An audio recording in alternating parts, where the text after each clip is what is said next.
ಸಿದ್ದರಾಮಯ್ಯನವರ ಮಗ ಅನ್ನೋ ಕಾರಣಕ್ಕೋಸ್ಕರ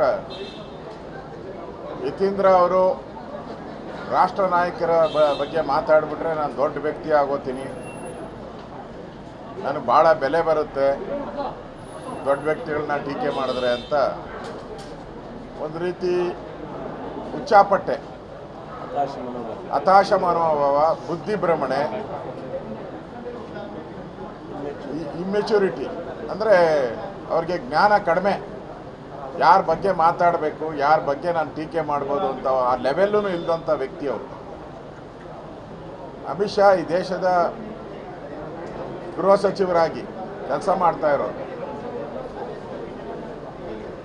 ಅಲ್ಲಿನ ಮೈಸೂರಿನ ರಾಜಕಾರಣದ ಬಗ್ಗೆ ಅಲ್ಲಿ ಟೀಕೆ ಮಾಡೋಕ್ಕೆ ಇವ್ರಿಗೆ ಯೋಗ್ಯತೆ ಇಲ್ಲ. ಮಾಡಿದ್ರೆ ಅಲ್ಲಿ ಇಮಿಡಿಯೇಟಾಗಿ ರಿಯಾಕ್ಷನ್ ಕೊಡ್ತಾರೆ. ಅದನ್ನು ಬಿಟ್ಬಿಟ್ಟು ಡೆಲ್ಲಿ ಬಗ್ಗೆ ಮಾತಾಡೋ ಅಂಥದ್ದು ಇದೊಂಥರ ಬುದ್ಧಿಭ್ರಮಣೆಯಾಗಿ ಮಾಡ್ತಾ ಇದ್ದಾರೆ.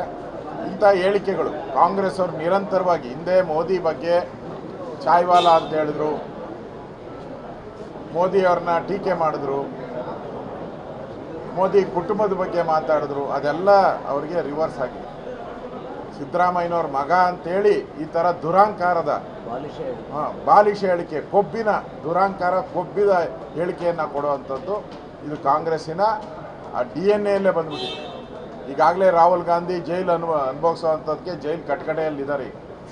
ಮತ್ತು ಎಲ್ಲರೂ ಇದೇ ಥರ ಮಾಡ್ತಾಯಿದ್ರೆ ಮುಂದೊಂದು ದಿನ ಇವ್ರಿಗೂ ಜೈಲೇ ಗತಿ ಆಗ್ತೈತೆ. ಇವರು ಅದಕ್ಕೆ ಎಚ್ಚರಿಕೆ, ಮಾತಾಡೋವಾಗ ಎಚ್ಚರಿಕೆಯಿಂದ ಮಾತಾಡಬೇಕು, ಯಾವ ಲೆವೆಲಲ್ಲಿ ಮಾತಾಡಬೇಕು ಅನ್ನೋದ ಕಲಿತು ಮಾತಾಡೋ ಅಂಥದ್ದು ಒಳ್ಳೆಯದು.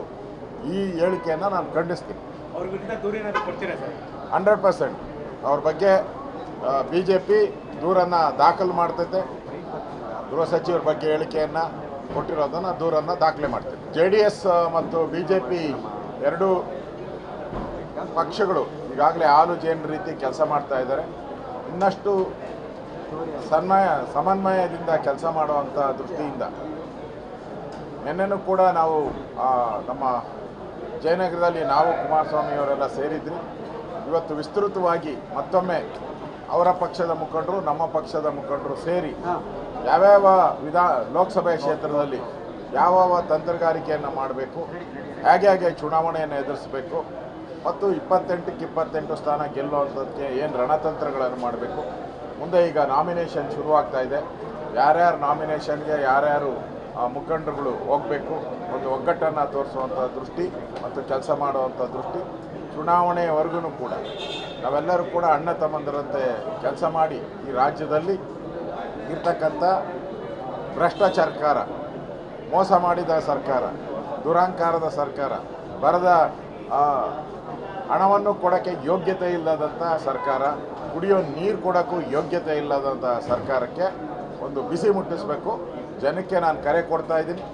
ಈ ರೀತಿ ಭ್ರಷ್ಟಾಚಾರ, ಕುಡಿಯೋ ನೀರು ಕೊಡದೆ, ಬರಗಾಲದ ಹಣವನ್ನು ಬಿಡುಗಡೆ ಮಾಡದೆ ಇರ್ತಕ್ಕಂಥ ಈ ಕಾಂಗ್ರೆಸ್ ಸರ್ಕಾರಕ್ಕೆ ಬರುವಂಥ ಲೋಕಸಭಾ ಚುನಾವಣೆಯಲ್ಲಿ ಸರಿಯಾದಂಥ ಬುದ್ಧಿಯನ್ನು ಕಲಿಸಬೇಕು ಅಂತೇಳಿ ರಾಜ್ಯದ ಜನತೆಗೆ ವಿನಂತಿಯನ್ನು ಮಾಡ್ತಾ ಇದ್ದೀನಿ.